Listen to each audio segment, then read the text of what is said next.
The champagne flute trembled in Victoria Wellington's hand, crystal catching the chandelier light like a warning.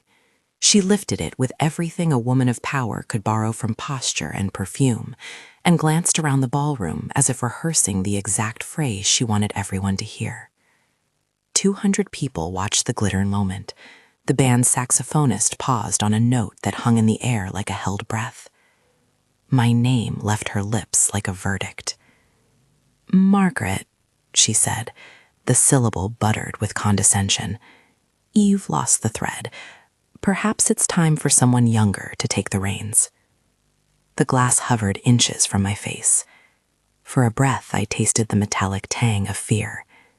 My fingers tightened around the stem of my own flute, a gesture of learned grace, the china of habit. I felt every eye like a thermometer. I thought, not dramatically, but plainly, this is the moment. Then James slid into the space beside me. His hand covered mine and the flute went with it. Not a violent grab, more a practiced, inevitable move between a mother and her son who had been raised to know when to steady and when to take. He exchanged glasses with an ease that suggested rehearsal. He smiled that crooked smile he keeps when he's trying to keep calm in the face of catastrophe. It took a few seconds for the room to register the little motion. Victoria's smile thinned. She set her glass down, eyes flicking like a woman noting a misstep in choreography. I didn't know then why she'd reached for my cup. I only knew that when James touched my hand, something cold uncoiled from my chest. Later, when the lawyers and the agents and the reporters would try to fold that second into an explanation, we would call it attempted poisoning. But for those first surreal minutes, it was simply the sensation of being saved. He moved me to a corner table where the shadows swallowed the chandelier's glow. He murmured, "Don't take the champagne," and his voice, all grown and quiet, did what it always had, anchored me. Across the room, Victoria's laugh landed like a stone, and the ripple slid outward, polite and predatory. My son's face in that small pool of shadow was the same face I'd watched fall asleep on my couch after a bad day in the office, tired, apologetic, heavily lined by the grief he still wore for his father. I understood in a way I never had before how close to the edge he'd been walking. If you're still with me, if your heart just did that little clench when you heard what happened, I want you to do something small. Tell me where you're watching from in the comments and hit subscribe. I'll tell you why that evening had to happen before anything else could be done. 3 months before the ballroom, on a rainy Tuesday the color of old tea, I found the photographs. They were tucked behind a stack of James's college textbooks in the bottom drawer of an old dresser his father had built. I'd been cleaning the spare room, trying to sort the last of David's things into something that resembled finality. The drawer gave the familiar smell of cedar and dust. I expected high school programs, maybe a paperback novel he'd never finished. Instead, there was an envelope, manila and unassuming, not even sealed properly, just slid under the textbooks as if someone had meant to forget it. I remember my coffee cup in my hand, how I tipped it to the light to see if it had a chip. My heart, for reasons I didn't understand then, did something small and panicked.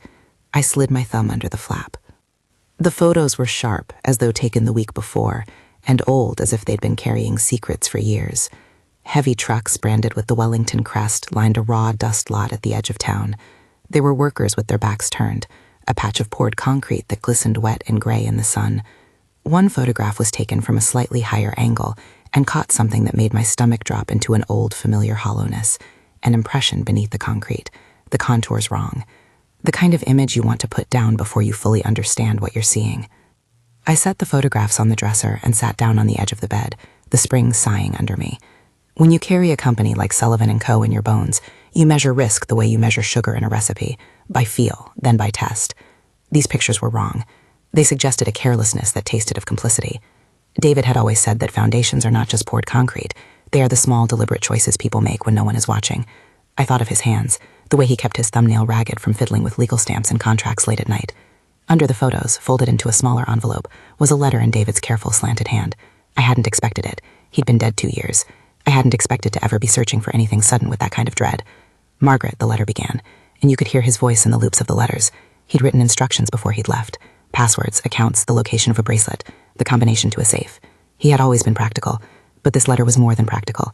It said in a manner that made the paper tremble that if I ever found evidence that Sullivan & Co. was being used as something else, If anyone ever used our trucks, our crews, our reputation to bury the inconvenient, then I was to contact an external counsel and the federal authorities before I did anything else. Do not involve the company's counsel, he'd written.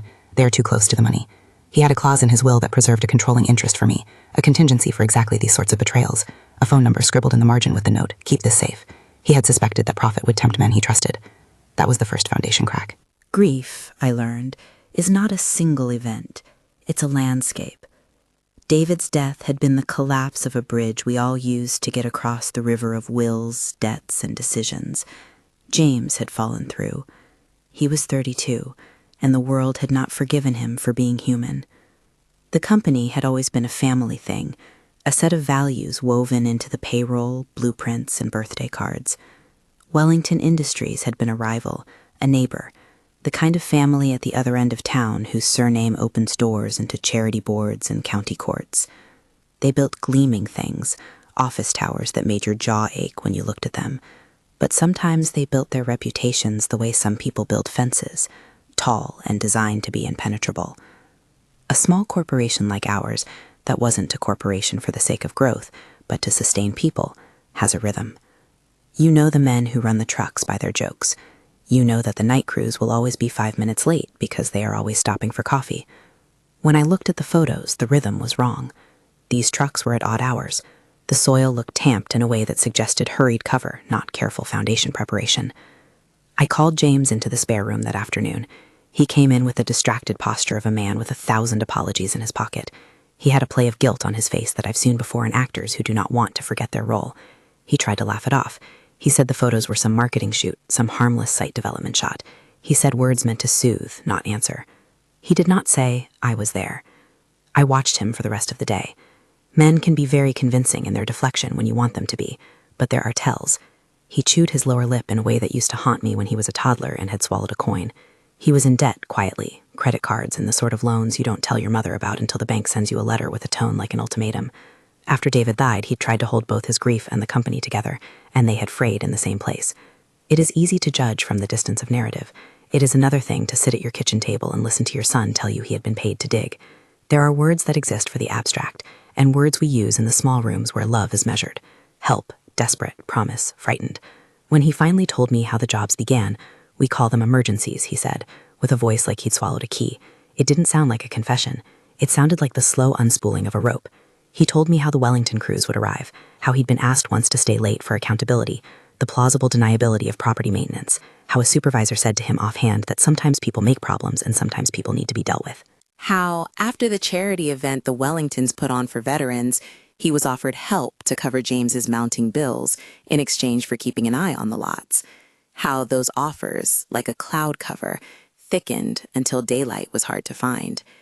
He wept like a man confessing to a theft he hadn't intended to steal. He said they had paid him in cash and in the kind of favors you don't count until you can't sleep. He said he'd been told that if he didn't cooperate, someone would make sure his mother, me, lost what little margin of security we had. Threats, he said, were always practical. Lawsuits, aggressive audits, the quiet machinations that small companies know as poison. I knew then that this was not simply a moral failing. It was coercion wrapped in civility. It was a family's social machine moving like clockwork to quiet the squeaks. When you work at the heart of a company, you learn to trust documents the way you trust your own reflection. You read a balance sheet and you see the muscle and the weakness, the places where someone has injected something foreign. David had left me something else besides the letter. He'd wired certain fiduciary protections directly to federal counsel in the event of wrongdoing, a failsafe that would trigger an investigation if the right boxes were checked. I had been too grief-numb to use it. For months, I'd been mending the everyday. Invoices, payroll, the coffee urn. The world had been mourning itself. The photos were the first thing to pry that open. I started, gently, to gather.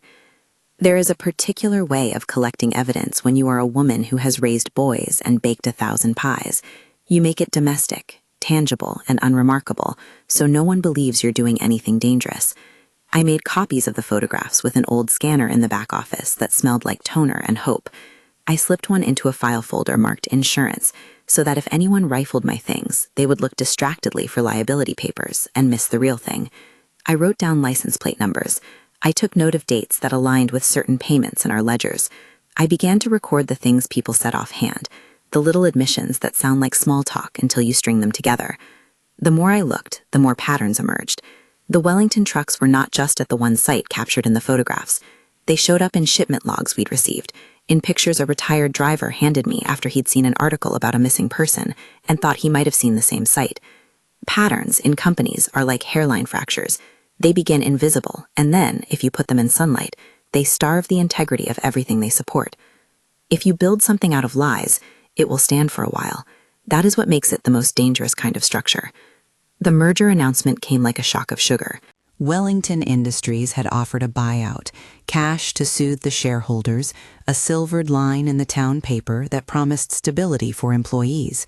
For a small company like mine, with loyal workers and a modest margin, the word merger can feel like salvation. We'd been struggling to modernize. James, in his more optimistic moments, saw the merger as a bridge to the future. I saw it as an end to a way of doing business I both loved and feared. You cannot hand a family business over without losing part of your history.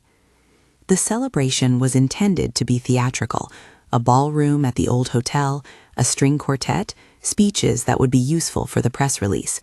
Victoria led the Wellington side of the event like a woman who had memorized the choreography of power. She wore a dress that had the seamstress's knowledge of where to keep attention, an elegant strategy of presence. She had arranged the seating so the Wellingtons were all clustered like a constellation, and we Sullivans were placed politely at the periphery. I intended to be polite. I intended to accept small courtesies and offer the right sentences and smile when appropriate. I had other intentions under the polite ones, to listen, to watch. You learn as you get older that parties are where the honest work of a family lies, inside conversations, under the clinking of glasses, in the small slippage of a word that reveals a larger truth. I said something on the dais because I needed to. I had rehearsed nothing. I simply stood up, let the microphone catch me like a fishing net, and said the one thing David's letter had hammered into me: foundations matter. The phrase landed soft and then began to gather weight. I spoke about literal foundations, the steel and concrete that hold buildings, and the foundations we put in people and companies: trust, transparency, the bone-deep honesty of doing the small things well. People applauded, because that is what you do at a celebration. But applause is a noisy thing. Underneath it, eyes shifted. There were faces that flushed. Victoria's smile stayed measured. Across the room, Thomas Wellington's jaw worked. The phrase, foundations matter, is harmless until it is not. To some people, it was a quaint statement about quality control. To others, it was a challenge. The power of the line was that it asked a question in public. Whose foundations are we willing to look at? Afterward, as the waiters passed trays and the saxophonist found his key again, Victoria crossed the room. She was the first to speak to me directly. No speech, no set piece. She said with a sweetness meant to be balm, "Margaret, you always have been sentimental about how things are built. There are many ways to be insulted." In a room full of people, her implicit suggestion of feebleness was a particular cruelty. She circled around the idea of my age as though it were a ring she might slide onto a finger to show off. She offered with the civility of a practiced predator. "We could find a better role for someone like you. We have positions that honor legacy." When someone offers you a better role, you listen. You also catalog their tone. That evening left me with a bruised sense of being both visible and irrelevant. James was always near. He hovered in the doorway like someone checking the weather. Later, in the car on the way home, he finally unclenched enough to speak. He told me then, in words that tasted of shame, that the Wellingtons had been angling for control of small companies for years, that they had bought a kind of loyalty with favors and quiet threats. He said Victoria had called him loyal, and that the word had been used with an edge. "You're safer if you are useful," James said. "They make you useful." The kitchen confrontation came on a night heavy with thunder. I had not planned it. Victoria had called that afternoon and asked if I would join a committee meeting about the integration of our HR policies. It was an obvious move: promote me to a ceremonial role and put someone else in charge of the day-to-day. I agreed, partly because I wanted to see her up close again, and partly because I wanted her to know I would be present. She arrived like a woman delivering an offering. In the small, bright space of my kitchen, she looked too carefully placed. The cuffed sleeves, the soft shoes, the scent of gardenia that reminded me faintly of her mother's perfume at a charity luncheon. She sat at my kitchen table, and for a long time she said nothing, choosing instead to arrange the conversation like a chess player setting pawns. "You're tired, Margaret," she said finally. It was not a question. "You tell me," I replied. She smiled. "I'm only saying we could make things easier."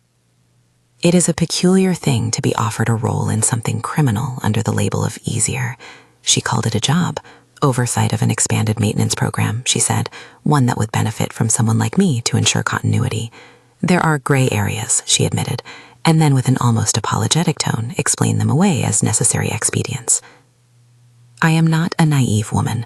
I had been in rooms where euphemism was the currency of shame, but there was a moment, just a sliver, where her voice softened and she said with a clarity that froze me, "You could be very useful if you help us keep certain matters private." It was an offer to sleepwalk into complicity. It was also an admission. She had, in other words, just offered me the position of acquiescer. I did not accept.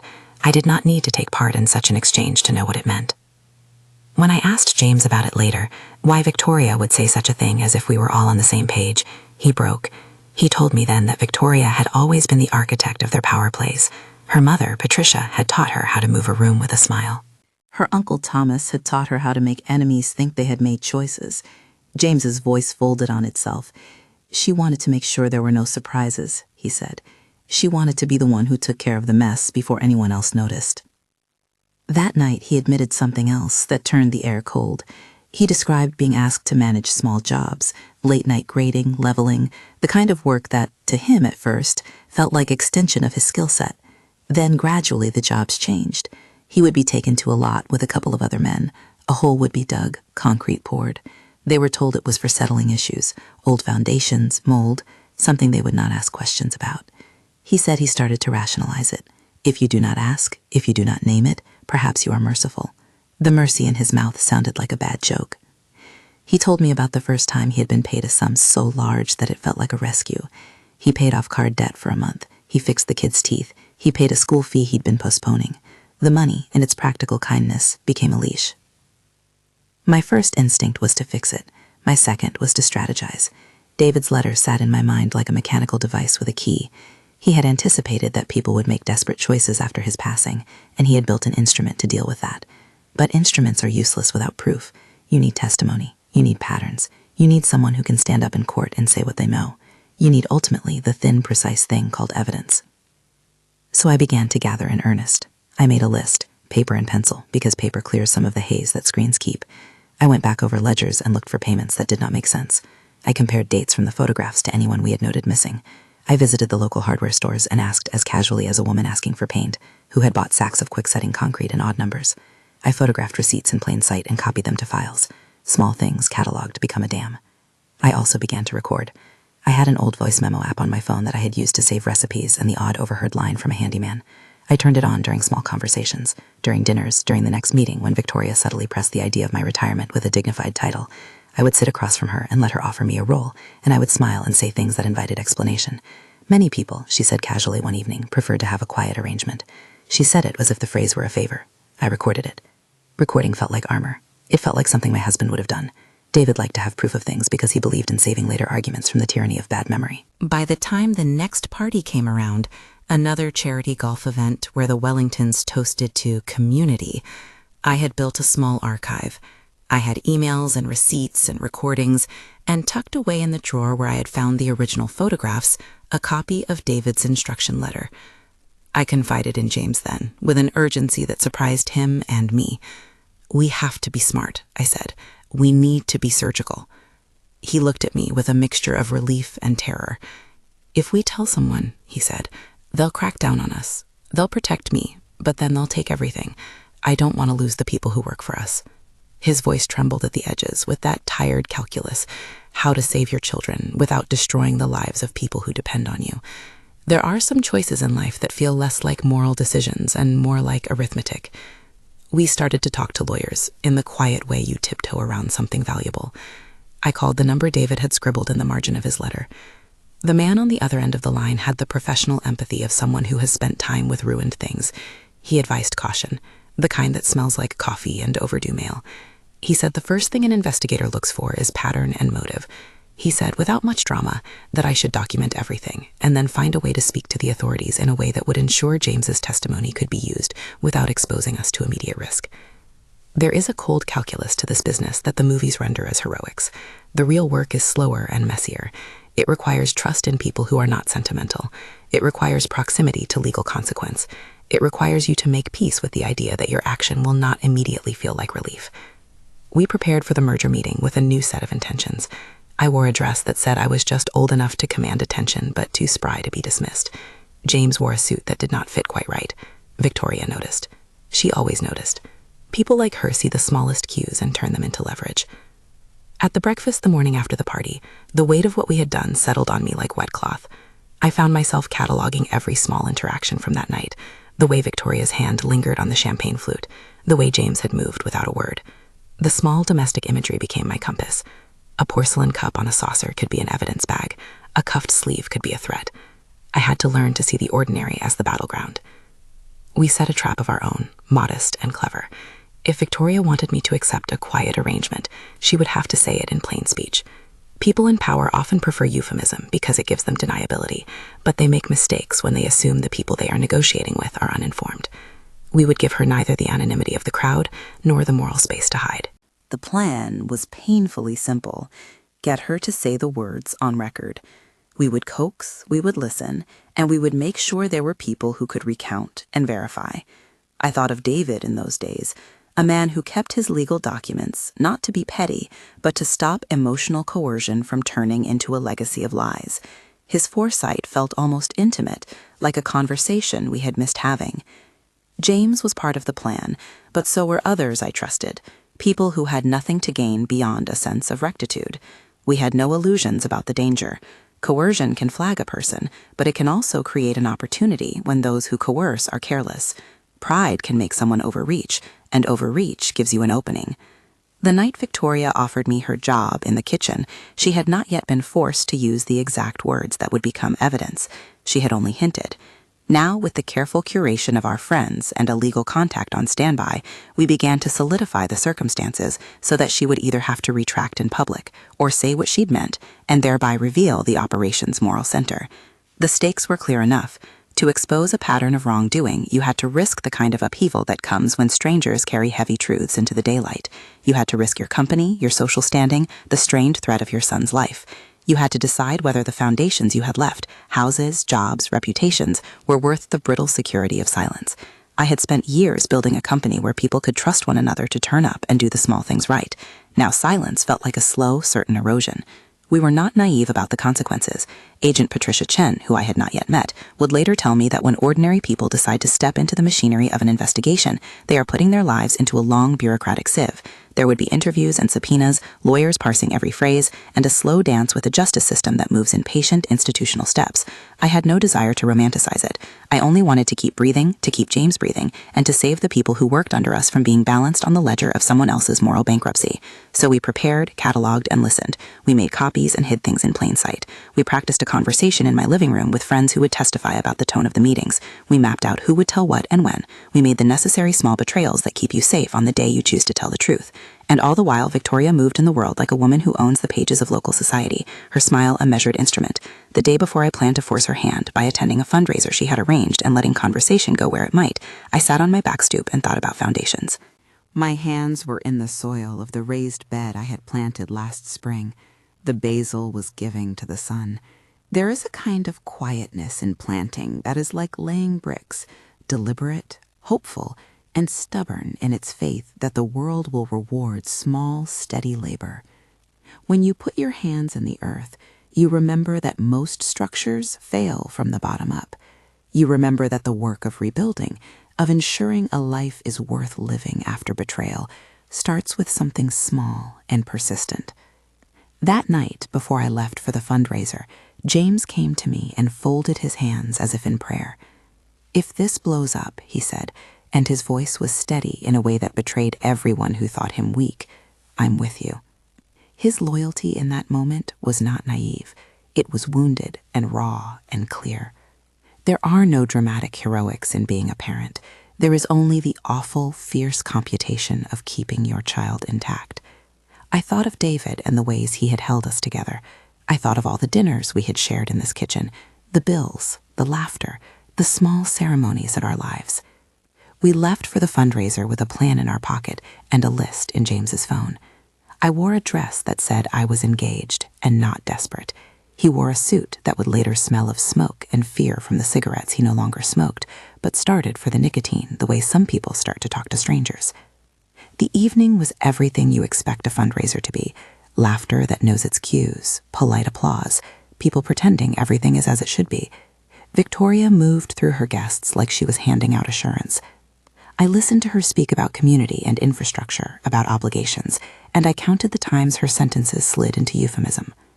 Then in the garden outside, with the band muffled and the night smelling like lemon and cut grass, she cornered me.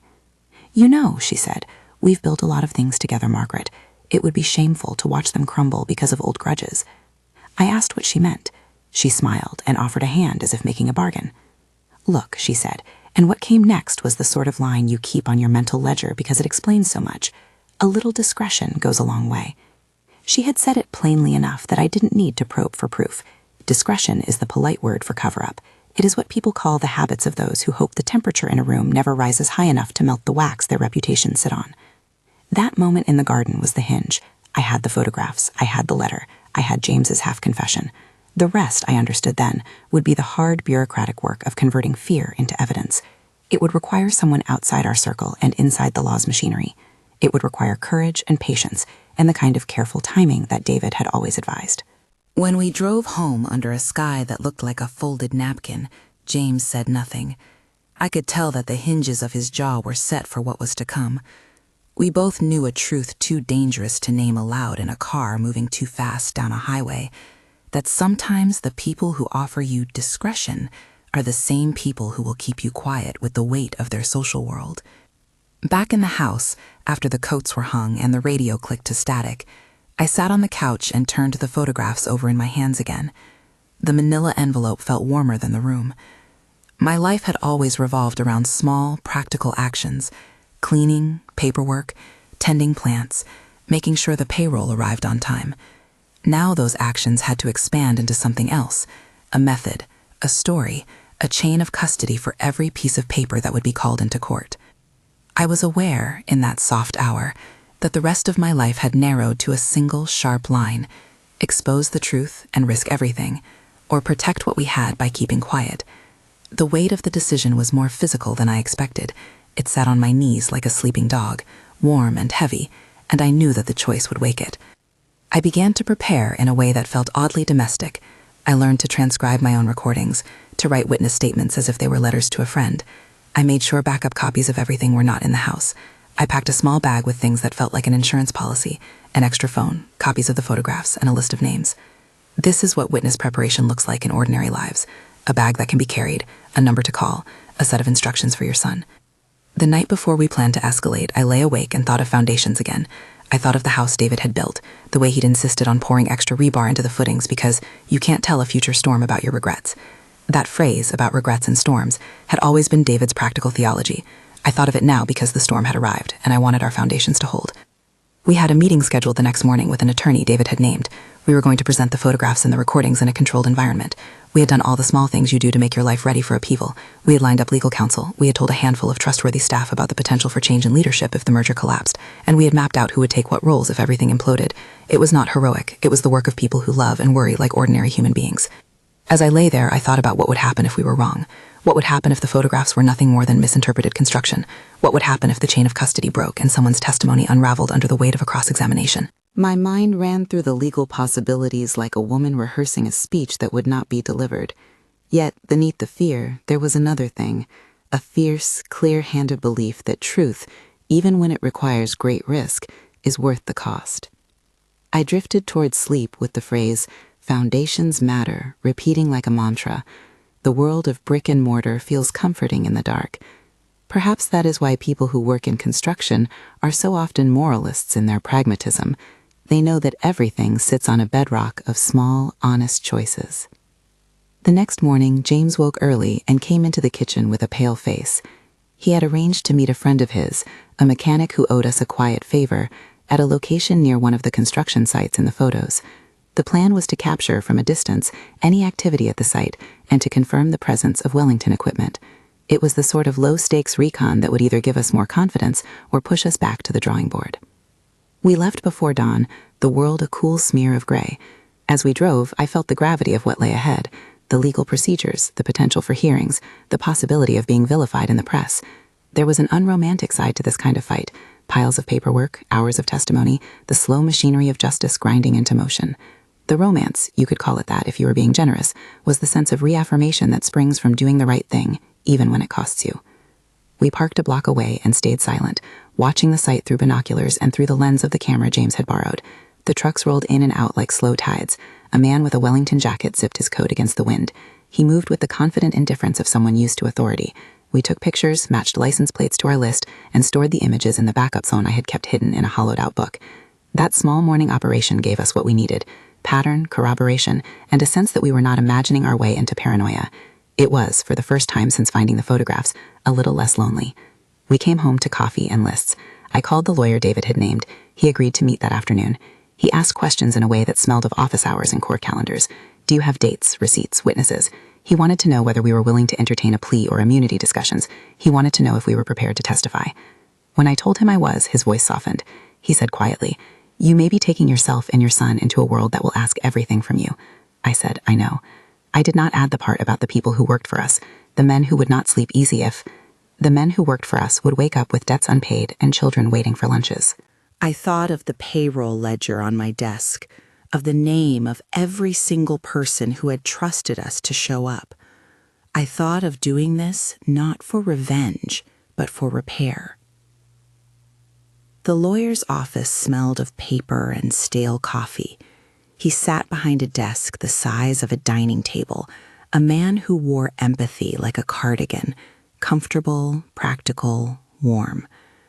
We set the photographs and the recordings between us, as if laying out the bones of an argument. He listened without surprise that something so small, a hidden envelope, a passing phrase, could pull a town apart. He had seen this before, the slow, patient work of unpeeling reputations. "You have pattern," he said finally. "That's the thing.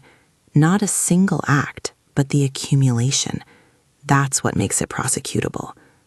He suggested an external pathway, one that would take us beyond the rawness of our conversation and into the structure David had planned for. The federal authorities he had trusted should be the ones to receive the case. He made a call while I waited with the photographs in my lap. The man on the other end arranged for an agent who handled corporate corruption to meet me the next day. He told me it would be an awkward conversation, that it would involve interviews and patience and the kind of procedural steps that put your life under a microscope. He also said, plainly, that if what I had was true, the federal response would be significant. The next morning, the agent wore no uniform. She arrived in a quiet gray suit and a smile that contained neither condescension nor alarm. Agent Patricia Chen had the steady presence of someone who had spent years on a balance beam between law and empathy. She had questions, many of them, the kind that compel you to go back through your memory and pick up details you hadn't thought important. "How many sites?" she asked. "How many people could these payments have touched? Do you have receipts? Names?" She asked them like a surgeon asking for instruments, precisely and with care. We spent hours in her car in a parking lot, going over calendars and phone logs.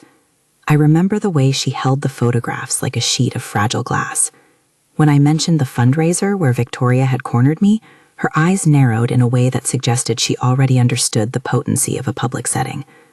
Agent Chen explained how the Bureau would evaluate the case: pattern, motive, access. She listened to the recordings I'd made and to James's version of events. When I told her about David's letter and the clause he'd placed in his will, she smiled in that way that meant a piece of the puzzle had fit. "We'll need to build an envelope of corroboration," she said. "We'll want to corroborate the trucks, the payments, and most importantly, any admissions. The recordings are useful, but we'll need witnesses and hard documents." That afternoon, she asked James to come in. He arrived with his shoulders set in a way that made him look both braced and small. Agent Chen spoke to him about cooperation and about what being a cooperating witness could demand. She spoke openly about possible outcomes, plea deals, immunity negotiations, the possibility of being compelled to testify. She did not sugarcoat the danger. She also did not moralize. She treated him as a man making a terrible but necessary choice. When James agreed to cooperate, he did it with a kind of weary steadiness. "I don't want anyone else getting hurt," he said. "I can do this." He signed forms, answered questions, and then sat in the empty room while they explained the next steps: evidence preservation, chain of custody, and the possibility that the investigation would take time. We spent the next weeks building that envelope. We handed over bank statements that showed odd, unaccounted-for cash withdrawals. We matched ledger irregularities to dates when trucks were photographed. We produced receipts for quick-setting concrete and matched vendor lists. Retired drivers and day laborers, men who had nothing to gain but a sense of rightness, came forward and told Agent Chan what they remembered: the odd hours, the trucks parked in the fields, the workers told to hurry. Behind the scenes, the Bureau ran its own checks. There were unmarked cars and quiet conversations, interviews in sterile rooms. I learned something about federal investigations that the movies never tell you. The process is methodical, almost generous in its slowness. It requires you to be patient with delays and to hold your resolve when nothing seems to be happening. There are moments of intense activity and long stretches when the answer is simply, "We're following up." The turning point came with one of the recordings. We had arranged, carefully with the lawyer's guidance, for a meeting in my living room with a few people present: James, me, another small business owner who had been quietly alarmed by Wellington's acquisitions, and, unknowingly to Victoria, an agent who would later testify she had been monitoring from the perimeter. I let the conversation roll in a way designed to let Victoria's hand reveal itself. She was practiced at that sort of public persuasion. She would offer euphemisms, but when she became confident of her frame, her language sharpened. She said the thing she thought she could get away with, a suggestion about managing things quietly that sounded like a line and then a concession into specific offers. It is one thing to raise the possibility in a throwaway phrase. It is another to offer it as a job, a role with responsibilities and recompense. When she described in clinical terms the maintenance program that included certain discretionary tasks, her voice grew earnest. She spoke of benefits, of continuity, as one speaks of insurance policies, boring and necessary. I had the recording app on my phone. I had it because David had taught me to. The words came out clear and unadorned. There was no melodrama, no cinematic confession, just the practical language of corruption dressed in the rhetoric of corporate efficiency. When I listened back later, it sounded like the kind of conversation you only notice the danger of after the fact, but now ordinary and therefore all the more damning. Agent Chen smiled when she heard it. "People who run operations like this think they're being clever," she said. "They forget that they speak plainly among themselves." That recording, coupled with James's Smyrn statement, the photographs, and the financial anomalies, gave the Bureau the probable cause it needed to pursue warrants. You learn, as the investigative machine whirs into motion, how much of your life is suddenly visible. There are subpoenas and interviews with journalists who ring your doorbell with a delicacy that feels like a violation. There are nervous employees and calls from vendors who want to know what this means for their contracts. There is the small, steady business of keeping a company afloat while the world watches. And there are arrests. The day they came was less dramatic than the movies, but no less seismic. I was in the kitchen, folding a dishcloth the way my mother taught me, clean, practical motion, when the knock came. Federal agents in plain clothes moved through our house with a seriousness that made the china on my shelf feel suddenly fragile. They had a warrant that named Thomas Wellington, Victoria, Patricia, and several other executives. There were arrests at the office and at private homes. Agents searched files, opened drawers, and gathered boxes into the backs of vans. I watched Victoria being let out in handcuffs on a news screen that evening, her hair swept into a knot, the sculpted face she had always polished, now drained of color. She looked less like an architect of society and more like someone who had been sketched into a corner by her own designs. Thomas Wellington protested through his lawyer. Patricia Wellington issued statements about shock and misplaced trust. Her PR team moved into place like a surgical unit. I was not naive enough to think that the arrests would fix everything. An arrest is a beginning, not an end. But I felt a fierce relief that day, like the first crack in a dam giving way to light. James sat in the kitchen with his head in his hands for an hour, and then looked up as if surprised to find the world still had air in it. The Bureau's case moved toward a public unveiling. There were hearings and prosecutors laying out a narrative step by step, careful to separate what was alleged from what had been proven. For the sake of accuracy and fairness, legal filings used the appropriate cautious language. Alleged and investigation were words I grew to distrust and to appreciate simultaneously. They were the tools by which justice avoids miscarriage. Then came the excavation. It's a strange thing to watch an operation like that. Heavy machines rolled onto sites in the early morning. Forensics teams in muted protective gear worked with the reverence of people doing archaeology. Careful, patient, respectful. When the earth was opened, it revealed what the photographs had suggested in their small, crystalline way. There were things found, remains identified, personal effects matched to missing persons that turned a pattern into a human ledger. We never used the word bodies in public statements. We used victims and remains because they felt more dignified and because the families deserved that language. Robert Morrison, who represented the families of people who had disappeared under suspicious circumstances, became an unanticipated ally. He met with us in a church hall, papers spread like a quilt across a table. His voice was matter-of-fact, but touched with grief. We didn't want attention, he told me. We wanted answers. His organization had been quietly asking questions for years, and our discovery cracked open a possibility for closure. The excavation produced evidence that was in the end decisive. It corroborated photographs and timelines. It matched DNA with individuals who had been reported missing. The physical reality of those discoveries translated, for many jurors and prosecutors, the moral weight of the allegations into a ledger that the law could hold. Trials followed. There were plea bargains in which some mid-level operatives agreed to testify in exchange for reduced sentences. There were prosecutors who, with careful seriousness, assembled the timeline and presented it to juries using charts and documents and testimony from people who had been compelled to cross painful lines. The press coverage was intense and often clumsy. There was a hunger in the nation for scandal, but there were also slow, dignified moments in court where victims' families spoke about their losses with a bravery that made the rest of us ashamed of our earlier indifference. In the end, there were convictions. Thomas Wellington received a sentence that matched the gravity of his involvement. Patricia entered a plea on charges relating to oversight and obstruction. Victoria was convicted of multiple charges, including conspiracy, and sentenced in a proceeding that was careful to be fair while not being indulgent. The sentences did not return the people under the ground to their families, but they did provide a legal accounting that had been missing. The legal system moved at its own rhythm, dispensing outcomes that were neither perfect nor complete. Some were satisfied, some were not. That, I learned, is the shape of justice: messy, partial, necessary. There were political ripples as well. Local legislators introduced reforms inspired by the case: clearer oversight of contractors, mandatory reporting requirements for suspicious activity, and tighter rules for corporate acquisitions when public safety could be implicated. The reforms were small and incremental, but they were real. They felt in the way legislation often does, like the slow laying of mortar, practical, deliberate, and meant to hold something in place. All the while, there was the question of safety. The Bureau offered a suite of protections.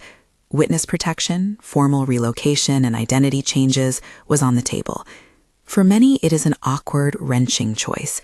To be safe, you must leave behind your life. For others, staying feels like betting on an uncertain mercy. We had to choose. Agent Chen took me aside in a conference room after one of the hearings. Her voice was softer than I'd heard on the phone. "There are two paths," she said. "One is full relocation. The other is staying public and relying on protective measures. The Bureau can help you hide or help you stand in light. Both have costs." James looked at me across the table. His face was older now. The lines that grief and fighting had etched there seemed impossible to smooth in the moment. "If we hide," he said, "we lose. We hide and they keep building where they were building, and it happens again." His voice lifted with an anger that felt like a rekindled flame. "If we go public, maybe it stops." There is no objective answer to that debate. There is only the subjective mathematics of what you value most. Do you value privacy and safety, or do you value the possibility of change that only comes when sunlight burns a thing to the point of reform? We weighed the choices like people weighing a sanctuary fund. We counted the costs. We chose both, in a way. For a period, we accepted the protections offered: the formal relocation for certain key witnesses and an intensive security plan for public appearances. James agreed to testify openly in court. He stood in the witness box and spoke in a voice that was often raw but always precise. He told the truth about what he had done and why, and he did it in terms that did not absolve him, but explained him: coercion, debt, fear of losing the people who depended on him. His testimony was courageous. It exposed him to both scorn and sympathy. There were days of shame and nights of relief. There were people who called him a traitor and others who called him brave. He carried both reactions like weather. The press conference we organized to reclaim some narrative authority was deliberate. We worked with prosecutors and with Robert Morrison to ensure families who wanted to speak could. We coordinated security and timing and had Agent Chen on the podium to explain the law enforcement perspective. I spoke last. I did not mince words about the harm done or about the moral failure that allowed it, but I also emphasized, because it is the truth, that many people who worked in construction and maintenance were good people who deserved protection, not vilification. We are not here for vengeance, I said. We are here for accountability, for the dignity of those who have been lost, and for the safety of our community. The words felt like laying a beam across a gap. After the trials and the sentences, there was the long, slow work of healing. James and I accepted an arrangement that allowed us to live with some degree of anonymity for a time, while also returning in stages to the lives we wished to sustain. For months, we moved between hotels and a modest rental under a new name. The Bureau's protective detail was professional and unobtrusive. We took counseling, both of us, for the simple reason that trauma does not dissolve because legal boxes have been ticked. We found small rituals that tethered us back to ordinary life, repairing a fence, attending a neighborhood potluck, going to the dentist. We found a routine of slow afternoons, grocery lists, the ritual of watering a small herb garden in a rented backyard, the careful choosing of a radio station that would not deliver news about the trial mid-meal. Those small rhythms were part of the restoration. Over time, I began to think about foundations again, but not as something literal or strategic. I began to think about how we rebuild trust. Trust is not repaired overnight. It is a patient accumulation of small acts that say over and over, I will show up. I watched James show up. He went to work rebuilding relationships with former employees. He met with men he had once only seen in the rush of ledger entries and learned their stories. He learned humbled ways of apologizing that had nothing theatrical about them. His work was to make amends, not to absolve himself. One of the quietest parts of the aftermath was watching the town itself shift. There were conversations in the hardware store about oversight. Church groups began to host forums about corporate responsibility. Robert Morrison's organization became a permanent fixture in local civic life, helping families of missing persons seek clear channels for reporting and investigation. The legislation that followed did not solve everything, but it created structures that made future abuses less likely. Victoria was, of course, part of the public reckoning. Her conviction and sentence were substantial, and the legal filings that followed revealed the mechanisms by which the Wellingtons operated their network of silence. She served as a cautionary tale in local boardrooms about the cost of letting ambition outpace conscience. I tried not to take pleasure in that. Justice felt like justice, not schadenfreude. Years after the trials, once the media frenzy had settled into the background of our lives, James and I made the decision to move closer to each other. The formal witness protection requirements had eased enough for us to choose a community where we could re-enter public life under our own names with certain precautions in place. We selected a modest house near a city with a quieter pace, Seattle in the end, because something about the idea of perpetual drizzle sounded like a place where secrets rotted slowly and truths found gentle soil. The move itself was ordinary. Boxes, a truck, a neighbor who borrowed sugar. It was also a kind of climax, the slow, mundane repacking of a life that had been rearranged by decisions of courage. We rented a small house with a raised bed in the backyard. I planted basil again and tomatoes that summer. There is a peculiar kind of therapy in watching green things unroll their leaves. It felt like a metaphor too obvious to resist. Foundations matter, but so does soil and seed and patience. Over time, we returned to public life in a tempered way. James volunteered at a vocational program that trained young men in construction with ethical oversight and safety protocols. He taught them not just how to lay a beam, but how to value the people who walk across it. He did not talk about the old company unless asked, and when he did, he spoke in a way that made the room lean in, not for scandal, but for lesson. I gave a few interviews that were careful, as I had to be, because the legal aftermath had been complex. I spoke mostly about corporate transparency, about the responsibility of boards, and about watching for the small signs that become catastrophic if ignored. I met Robert Morrison for coffee one afternoon and told him about the tomatoes. He laughed, a short, relieved sound. We planted a bench at the memorial, he said, for those who wanted a place to remember. People asked often whether I felt vindicated. Vindication is an awkward word. There is no clean victory in the wake of such harm. There is relief, yes. There is a righteous tiredness. And there is a responsibility to keep the work going. The truth of it, which I tried to convey when people asked, was simpler. I felt that we had done the hard thing, exposed a system that was wearing people down, and in doing so, we had given the families some measure of dignity and the town a chance to mend. James and I, in the months and years that followed, rebuilt the small things that stitch a life together. We had quiet dinners and awkward attempts at small talk about nothing. There were therapy appointments and uncomfortable apologies to employees whose trust had been shaken. There were reconciliations that required more sweat than pride.